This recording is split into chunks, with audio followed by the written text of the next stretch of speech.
A very good morning to each one of you. I hope during this pandemic you'll be anxiously waiting for the school to reopen. But all of a sudden, the school closed down, the entire world came to a standstill. And we never ever thought in our bad dreams, that we are going to have a situation where we need to teach you through this new technique or technology. My dear students, at this pandemic, as we all are aware, with the world that is suffering around, let us pray before I begin teaching you in a very special manner for all the people across the world, that may God heal the world. Today, the first academic day where you might have been in the classroom and I would have been facing each one of you, remembering each one of you sitting in the different bench, anxiously waiting for a new class teacher to come in. Let me introduce myself. I am Syed Hassan, class teacher of standard 10th B, and would be teaching history to the 10th standard. As we are launching ourselves into this new technique, new era, let us begin on a very positive note that we as teachers would be giving our best to each one of you. Now the question arises as to what is that we need to do. My request to you, my friend, is I have already sent you the PDF format of the textbook. Now let me tell you that you can even download this textbook from the e-card. It is, if you log on to the Google search engine and you type e-Balbharti, you'll get all the textbooks of standard 10th easily available without any cost, and you can download it easily. The purpose as to why did I send you the textbook is I want you to go through the lesson. Remember the 3 R's in your life. Whatever you do, wherever you go, remember the 3 R's. What are the 3 R's, sir? Read, review, and recap. The reason why did I send you the textbook is that I want you to read the lesson, understand. We all are aware with the fact that history is not the same what you would have learned in standard 5th, 6th, 7th, 8th and 9th. The 10th standard history book is totally altogether a different one. If you look at the very first cover page, you'll realize that it deals with modern history. To all my students who remember, I always use the sentence "Teen ka funda." Anything you want to learn about history is divided in 3 parts, right? If you remember, if you're able to recollect it, if you want to study, we have ancient history, the medieval history, and the modern history. And even in the modern history, we're going to talk something very new, that is applied history. If you look at all the 9 chapters in history and the 5 chapters of political science, you will realize that these 9 chapters are totally different altogether.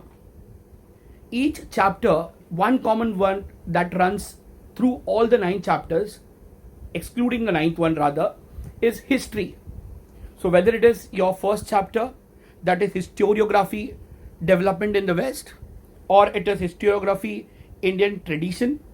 Now what I want you to do is, you need to realize that the most crucial thing we fail to understand is we do not read our lessons. We do not read the topic.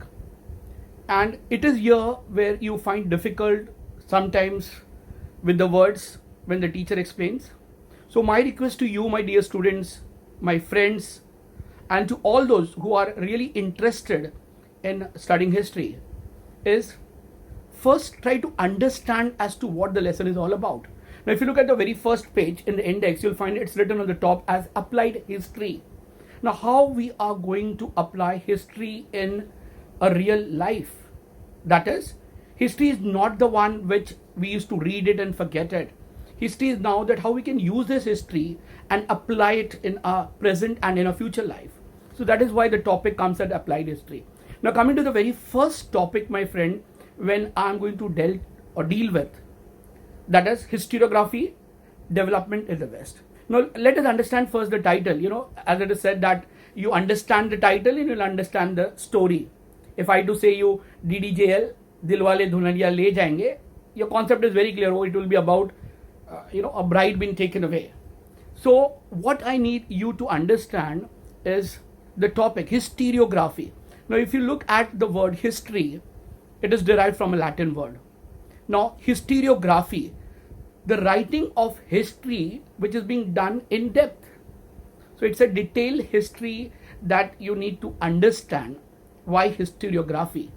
The research is being done with all the possible elements which are required in order to prove that what you are learning through the Balbharati textbook, history textbook, is the facts.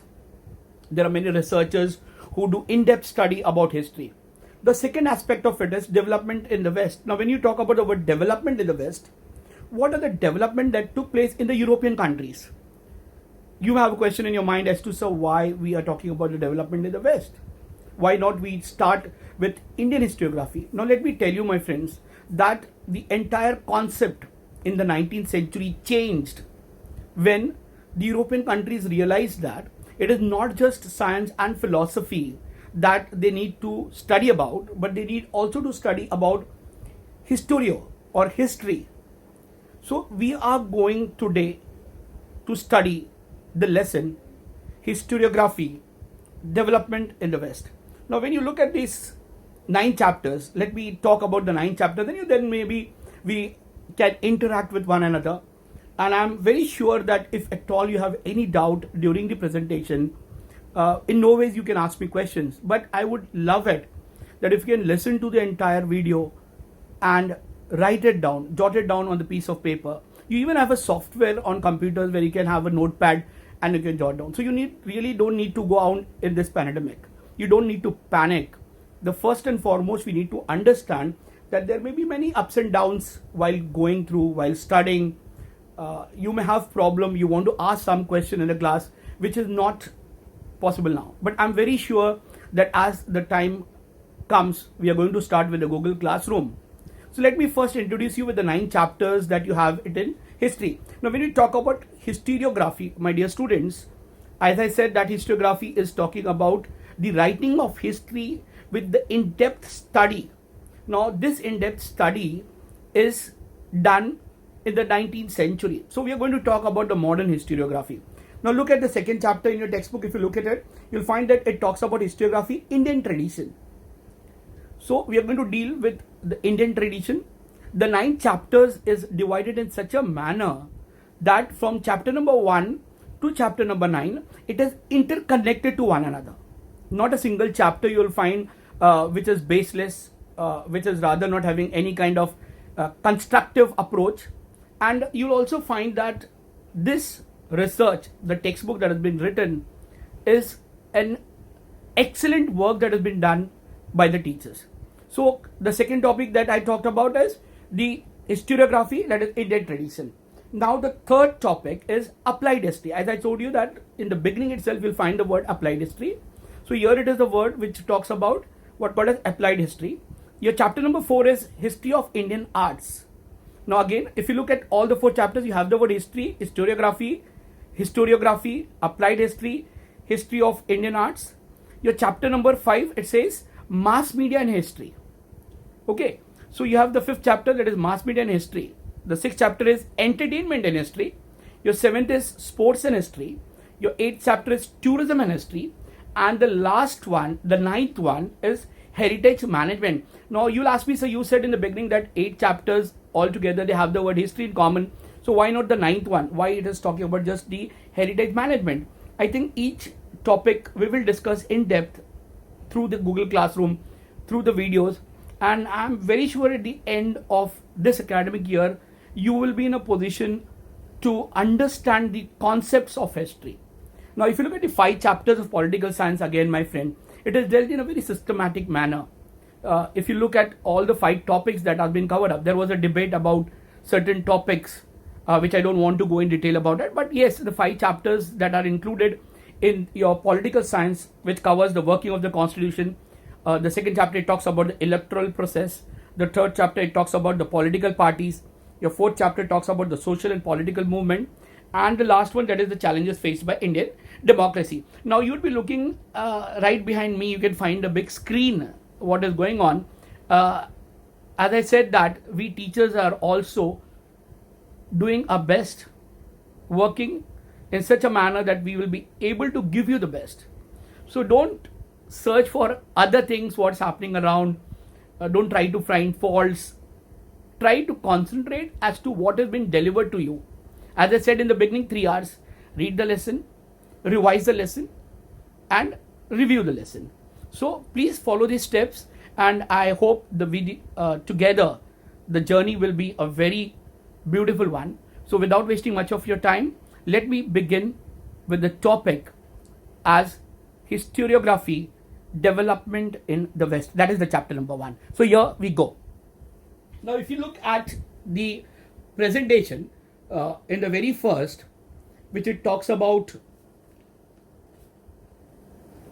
the lesson historiography development in the West, you can see it right now, the first chapter. So what you need to understand is the tradition of historiography. There are 4 subunits, that is tradition of historiography, modern historiography, development of scientific perspective in Europe and historiography, and the notable scholars. Now as I said that, I have already sent you the PDF file. We can just go through it, that how historical research and studies are carried out with an objective of understanding the chronology of the past. Now where the word chronology is being used, it means in a sequence. Like for example, what happened in the month of March when the pandemic began, what happened then in April, how the cases increased, what happened in the month of May, and then finally how the things happened. So what is historical research basically? Historical research is not something which is possible to be tested in laboratory like geometry. As in science, the formulas are fixed. As in maths, the formulas are fixed. But if you look at history, history is not the same in the case of what you call it as in historiography. As I said, that the method that has been used in natural sciences is the empirical method. A laboratory method can be used where experiments can be done and observations can be done. But in order to understand history, we need to know the language. There are experts, as I said, who know the language. They study about the language, understand the script and the authenticity, the genuineness of the document. Now, how this genuineness can be checked? By the lettering style. It can also be through the style of writing, manufacturing date, and the type of paper. I cannot take a new bond paper and say, oh, this paper is 500 years old, or rather a stamp of authority. If I want to show the seal of Shivaji Maharaj, I need to show the genuine seal. I cannot prepare. So all such documents which is being prepared by these historians helps in order to understand the history. Now let us go as to what. So what we need to understand is history cannot be studied without referring to the relevant facts. Now how do we study history? So we need to do a research. There is a method which we need to follow while we are doing the historical research. Let me give an example of Tanaji, the unsung hero. What is the director, the writer, and the producer need to do before preparing a story? He needs to collect all the relevant references of the available historical information. It cannot be overnight that the director gets up and say, let me prepare the movie Tanaji, and he will say that I want to create a kind of a character according to my will and wish. No, he has to collect all the references, available material.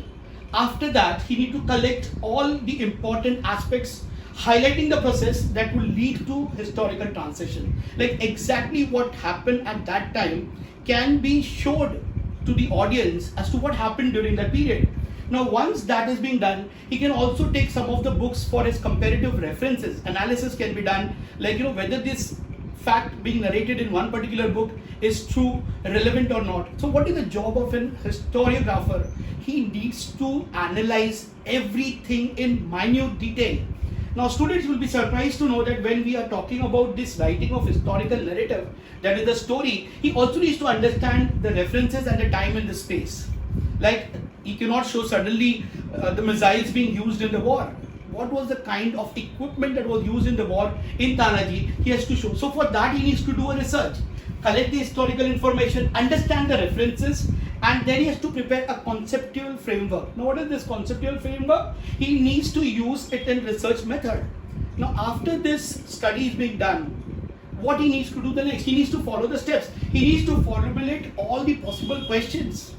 the references that he is going to use for the movie, he is going to formulate. He is going to prepare a question, that is, he is going to analyze one after the other. And after that has been done, he needs to formulate a hypothesis. Now, what is hypothesis? Like, he may feel that this is true, but it may not be actually true. For that, he needs to formulate a hypothesis, and he needs to refer to the other books, maybe other write-up. Maybe you will go to check with the different writers who have written about the life of Tanaji. And after doing all this, he needs to critically examine the various sources of history. So if you want to know the kind of the development that took place, you need to follow a proper historical research method. Now, this may not be relevant in terms of science. As I said, that in science, you can conduct an experiment and find out the analysis. And this analysis may be true throughout the period of time. I hope, my dear students, with this small video that I presented, I am not taking you to the entire chapter. I will surely, in the next video when I prepare, I will definitely get back to you, maybe with better ideas and maybe with more relevant facts. But what I request each one of you to do today is go through the video, read the lesson, and try to jot down the points which your concepts are not clear. So whenever we meet in the Google class, or whenever we meet, and let's say that the time will change and we will meet one another face to face, and at the end I would like to just say thank you, God bless, and all the best for this new academic year 2020-21. God bless you all.